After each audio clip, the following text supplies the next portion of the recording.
All right, so I have Substance Painter loaded up, and I got just a couple of assets here to kind of work with. And for this one, I'm going to just use the football.spp. So I'm just going to drag that in here. And it's just a very quickly textured football with just one texture set. If I look over here in my texture set list, I only have one texture set, which means that all my UVs are fitting within the 0 to 1 space. And when I imported it into Substance Painter, it had one material slot assigned to it. So when I bring this same asset into Unreal Engine, it is going to just have one material slot there as well. So I'm going to say that I'm happy with this. This wasn't created with any different settings than a typical PBR workflow, which is using a metallic roughness pipeline. So I basically just have 5 channels here: base color, height, roughness, metallic, and normal. That's it. No opacity, no emissive, no external masks, no thickness, no edge wear, no extra maps are here. It's just a very simple workflow, which is going to be very probably typical of the workflows that you're going to be working in on the majority of your assets. So I'm ready to export this, and I'm ready to get the textures from here. So I have my base color, I have my roughness map, I have my metallic map, I have my normal map. This is my normal map. And that's all of them. So I'm going to go up to File. I'm going to go up to Export Textures. And I just want to discuss this. This will be a little bit of a recap, but there's some points to kind of call out while we're going to be expecting to bring this over into Unreal Engine rather than Maya.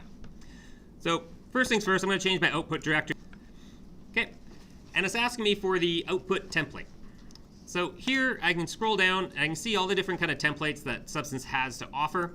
And this just, a template is just going to provide us a set of maps that it's going to export. So I have one down here called Unreal Engine Packed and Unreal Engine SSS Packed. This one is going to include some subsurface scattering maps, probably some thickness maps to be able to use with our SSS.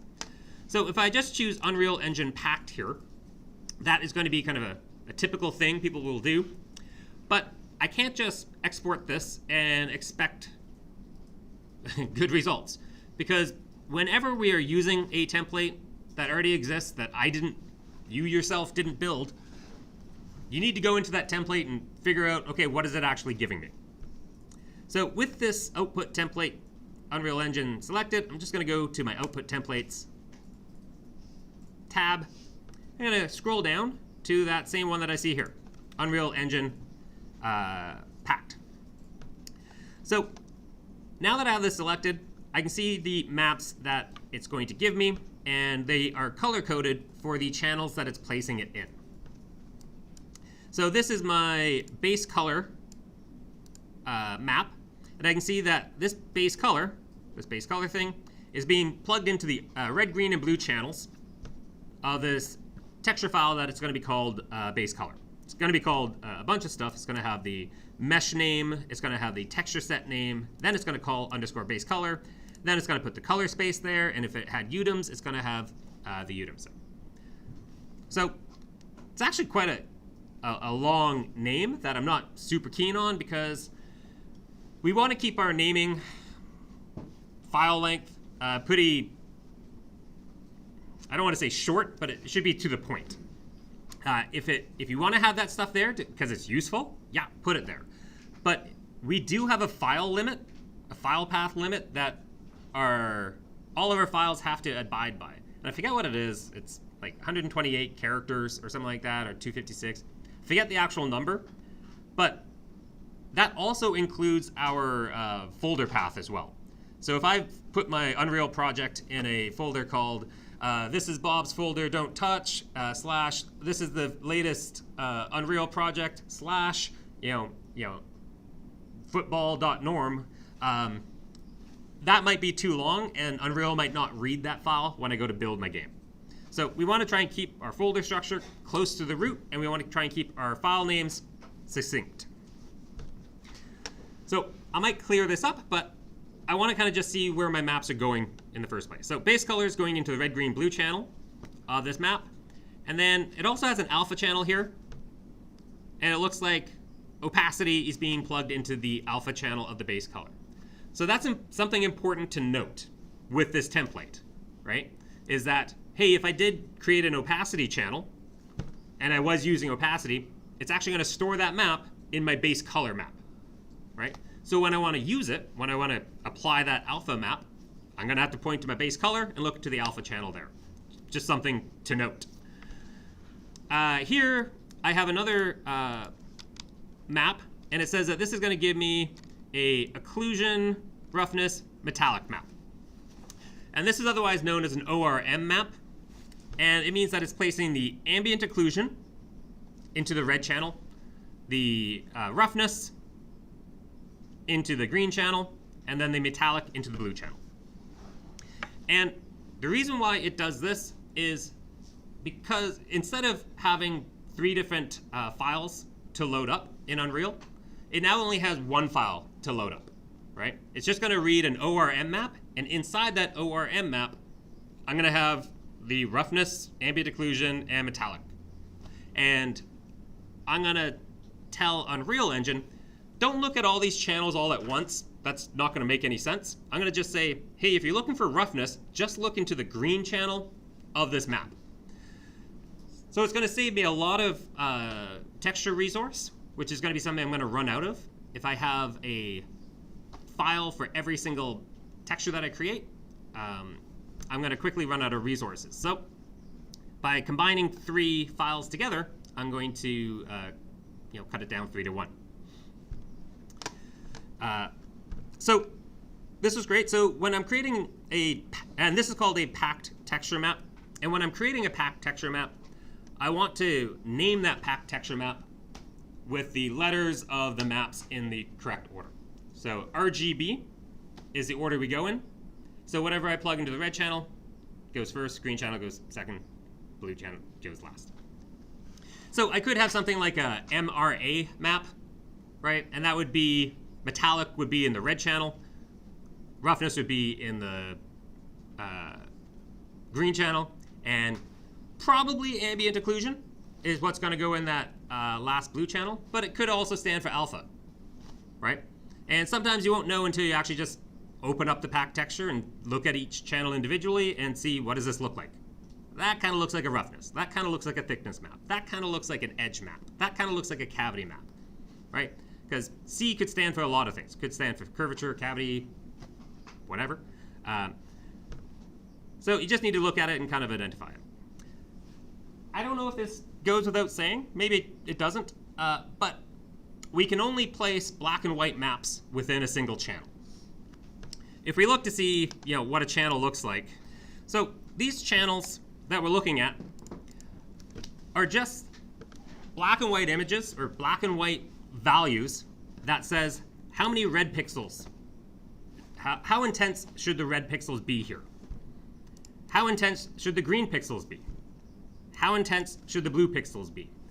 And it has a range, and depending on what mode we're in, if we're in an 8-bit mode, that means that the blue pixels can be anywhere from intensity value of 0 all the way up to intensity value of 255, right? So these pixels, which are kind of the red pixels, are obviously going to show up a little bit more towards the white side. The closer we get to 255, the closer we get to a value of, let's just say 1, a range of 1. So if I have a lot of kind of greenish pixels being used here,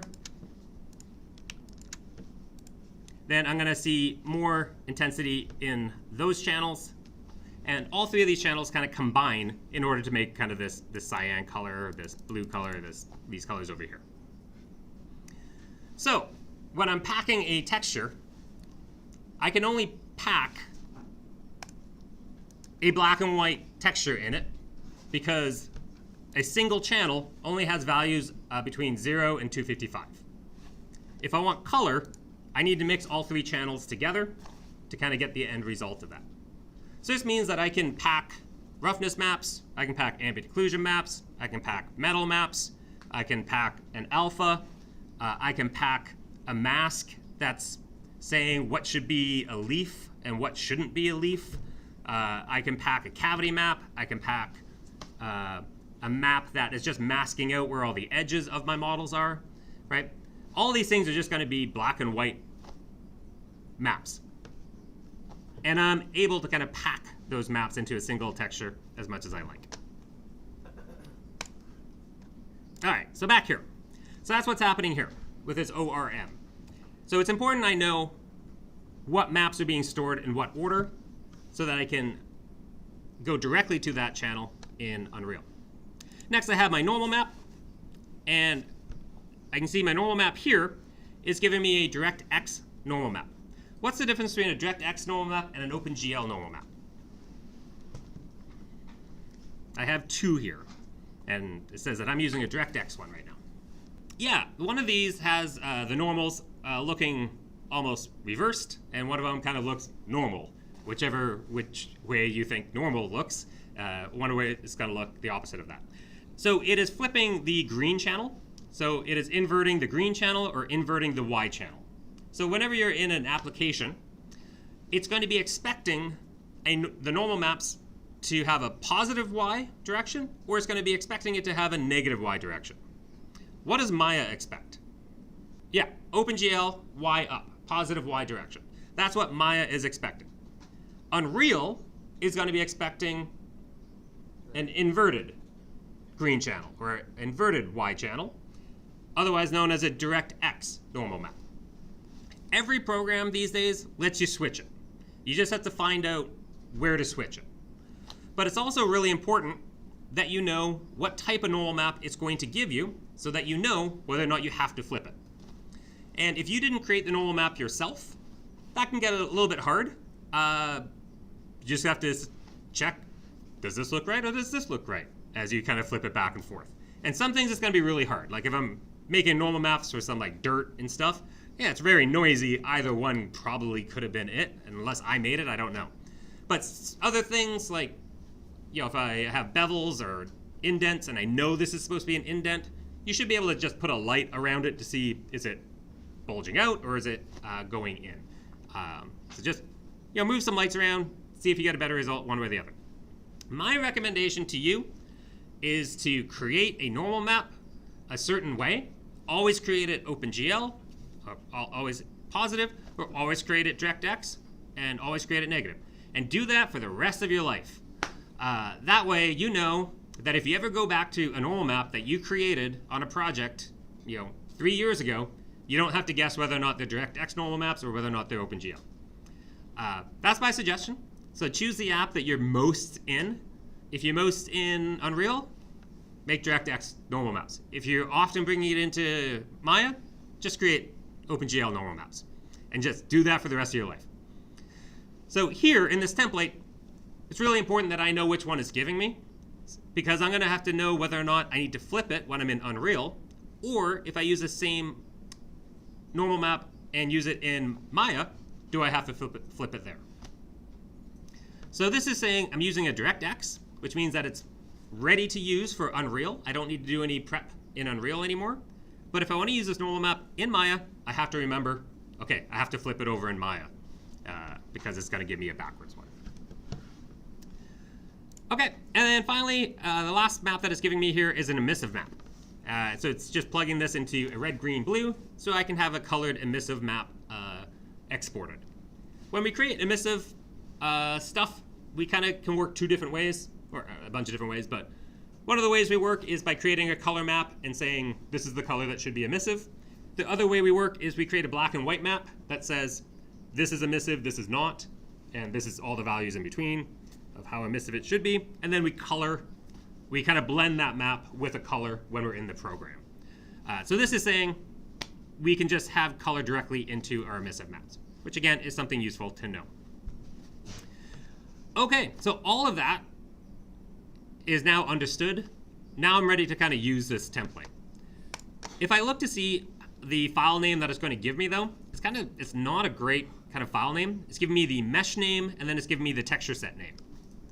So the mesh name is derived from, I believe, just the FBX file that you drop in. And the texture set name is this one over here. So you're welcome to use whatever you want, but I don't want it being called football. So I'm going to make a duplicate of this Unreal Engine Packed. I'm going to rename this Unreal Engine Map Good Name. So what I'm going to do is I'm going to take this Unreal Engine Packed Good Name. I'm just going to remove the mesh so that I'm just left with my texture set, because I feel like if I need to adjust anything there, that's going to be an easier place for me to do that. I'm also going to change the name of this Occlusion Roughness Metal. I'm just going to change this to _ORM. For my normal map, I'll leave this at normal, and for my emissive, I'll call it _emissive. We could abbreviate this as much as we like. I think this is fine. So norm, normals, norm, all that is fine. So this is giving me better names now. And then the last thing that I want to just check is this file type that it's giving me. So Unreal Engine isn't going to be able to accept 16-bit PNGs or 16-bit files. So I want to make sure that the file type is going to be an 8-bit file format. I can change this to JPEGs if I want. I can change it to Targas if I want. These days, I find that PNGs are most used. I like PNGs the best, so I'm totally biased. But JPEG, PNG, Targa, they're all going to be file types. The only difference is a JPEG, if you do use this, it won't allow you to export out a alpha in there. So I'm going to keep mine PNGs, but I'm going to make sure that mine are on 8-bit, with the difference being the normal map is also going to include dithering, which is going to give it just a little bit nicer fall off when it starts blending pixels together and anti-aliasing, which is kind of what we want on a normal map. Okay, with this understood now, I can go back to my settings and I can say my output template, I can change this to the one that I just created called Unreal Engine Packed Good Name. So now I can see, yeah, that tested out just fine. Probably would capitalize my F in my texture set, just make this look nice. Okay. And then by default, Painter is going to give us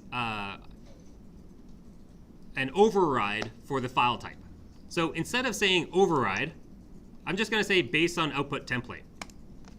This is going to now look to see what I set up here, because it used to also be PNG and it used to be like 16-bit by default. So if you're using an older version of Painter, this is what it was, and this wouldn't allow you to export things into Unreal Engine properly. So I'm going to just change this to based on output template. And then for my size, I'm going to just set all these to be 2K maps by default. And now I am happy with all this. So I can hit Save Settings. So I can go back and adjust my name here to have a capital F.